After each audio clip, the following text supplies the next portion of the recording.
The value of the Naval Postgraduate School and the Naval Innovation Center go way beyond contributing to America's warfighting ability.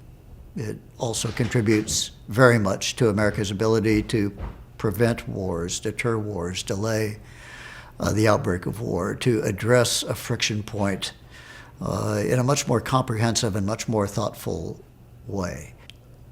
Running to the sound of guns is sort of a romantic notion, but preventing the sound of guns from ever happening is a far more important endeavor. It saves lives in a much more meaningful way. It prevents the loss of national treasure in a much more meaningful way. And without an institution like the Naval Postgraduate School, we hinder ourselves in our ability to be thoughtful about the outbreak of war.